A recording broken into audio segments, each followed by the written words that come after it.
medications or anything like that? Mental health.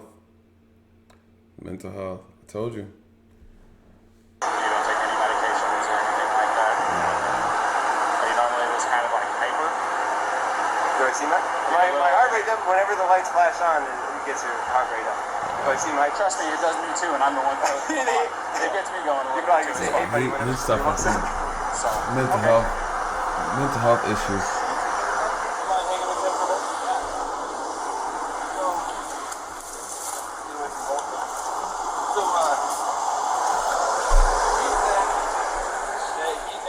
The male strike the female. He saw the male trying to lock her out of the vehicle. She even told us that he was trying to lock her out, told her to go take a walk. So that she was trying to get in.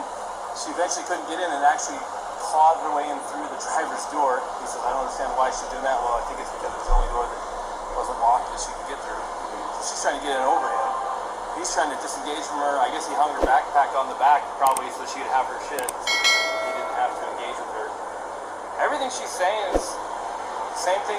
I haven't heard what he said, but if that's what he said, it's also what the witness is saying. The witness says, I never saw him hit her. I saw him shove her, but I couldn't tell if it was an aggression against her or a defense against her, as far as her, being the aggressor. So at this point, unless the guy's screaming that he needs to go to jail and did something to this girl, it sounds to me like she is the primary aggressor. yeah. Now, the problem with her being the primary aggressor is in an instance of domestic assault, be it a male or be it a female, we shall arrest. Now, that doesn't necessarily mean they have to go to jail. We can do a citation if it meets one of three criterion, which one of them is that we can ensure that they're not going to further risk each other's safety. But the problem with that is they live in the same vehicle. That's what I was going to say. The other part of it is there was actually an injury too to the victim, which is him. Right, and I'm getting conflicting stories about why they hit the curb up here. What did he say why he hit the curb? Well, I watched, this is what I saw first. Saw him cross the double yellow. Here is the thing. He just mentioned exactly what I said. This is true, you guys. Listen, this is a domestic. According, and I'm assuming Utah has the same or similar law that Georgia has. This is a domestic. And just like I said earlier, she was the primary aggressor. She should have been arrested. And I don't know the outcome of this, but I know she wasn't arrested. I know nobody went to jail, which is why I think someone sent me this video. No one went to jail. She should have went to jail. She's the primary aggressor. And you know what's so funny? This is a double standard. Anytime a male is in this situation and the male is a primary aggressor, officers do not think twice. And I'm the same way. I don't think twice. When it comes to women being the primary aggressor, there's nothing to talk about. I'm throwing handcuffs on them just as quickly as I throw handcuffs on a male offender. If a woman is the primary aggressor and she is the abuser, she is going to jail, okay? Because no one second guesses or tries to find a way to give any man a leadway when they are in violation. Okay, so I don't agree. I just don't agree with it. I don't agree with it. A lot of women abuse men. It's underreported. A lot of women abuse men and they get the benefit of the doubt. And it's not right. It's not right. So he basically confirmed everything I was going to say. I was going to go through this whole video. I probably won't for the sake of this video that I'm recording. But I'm still going to watch the entire video. So I'll probably, after this point, chop it up, you guys. I'll leave a link to this in the description if you haven't seen this entire video. But he confirmed exactly what I needed to know, whether or not this was a domestic. He just stated that the witness who called it in did not see any physical. He did see Brian push her. She tried to get in the car. Listen, you guys, I'm gonna give my closing arguments. Let me just hear a little bit more what he has to say.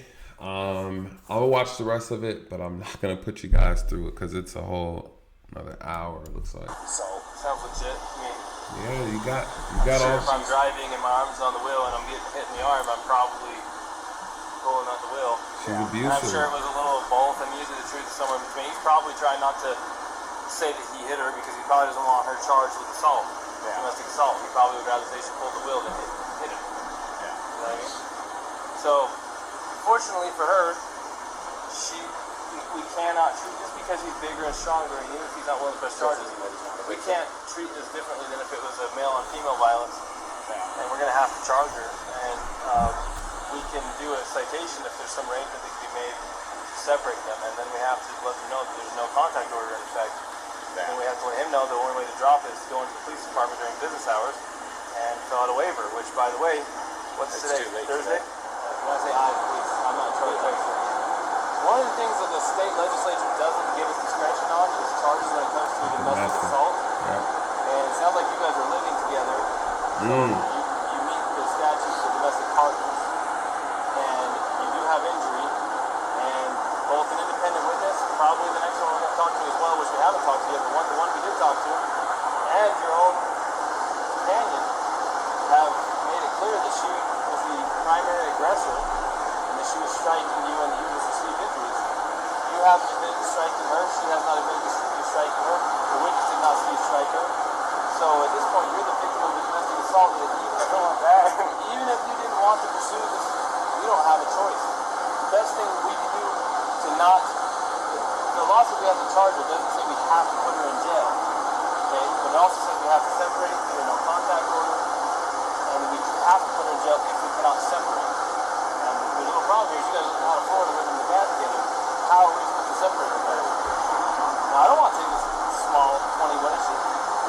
22-year-old blonde hair, you can definitely defend yourself against, but at the same time, we can't say because you're a male or she's a female, we can't treat this different than if you were the male hitting her. Sign the paperwork. Automatically right now, there's something called a no contact order in place. From this point forward until tomorrow, if you wish to drop it, you have to go to the 217 East Center Street, Moab Police Department. I got all the paperwork. And you have to ask me to give it to you. You want to fill out a waiver that you're requesting a waiving of the contact order, no contact order. No contact order means she cannot come into contact with you, she cannot talk to you, she cannot text you, she cannot go onto any premises you're occupying, she cannot go to your vehicle. And until you drop that, or until a court date, if you don't drop it, it stays in effect until midnight on day 4. And then that gives you time to get protection order of law. First of all, the officers are doing way too much. They are telling way too much. Granted, you want to kind of give them a good idea. I wouldn't be telling him ways how to circumvent around, right, the domestic rules and the law that's in place for him to get back in contact with her more quickly, right? It'd be different if this was something maybe where there were no signs of injuries or anything like that. But clearly, just from the initial interview, me looking at his reaction on the body cam, me looking at her reaction, it appears to me that there is some deep-rooted emotional problems going on with Gabby. There are some insecure issues going on with Brian. And it's just really kind of oozing out of him and out of her from this initial contact. They have a legitimate domestic issue, a legitimate domestic abuse. And I'm going to tell you right now, their department's going to investigate this. The feds are going to look into this as well and see whether or not these officers did what they're supposed to do. Because I'm going to tell you now, this is why you do not get personally involved in these situations. That you might think it looks innocent. You may think that you have good intentions. It does come back and bite us as officers. I've been bitten plenty of times by trying to have a good heart or trying to, do favors in a sense for helping people out or kind of give them an extra leap. Man, it doesn't. It never fails. It never fails. So tell me this. Do you guys have enough money for like a hotel room or anything like that?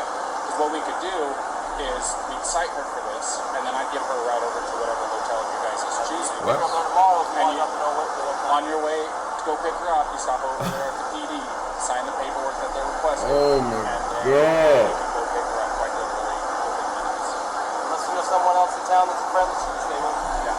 So unfortunately not. I don't. I guess that. Man, I sure hate to.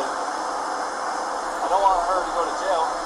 She needs to go to jail. What are you guys talking about? It's like that goes down somewhere instead of her going to a hotel, right? You get a citation. It kind of depends. So if she goes to jail, they're gonna book her. They'll take the fingerprints and go on the criminal history. And then if they don't convict her, then it will just show that it was dismissed. It'll show that criminal history, but charge again. I know these officers involved at this scene.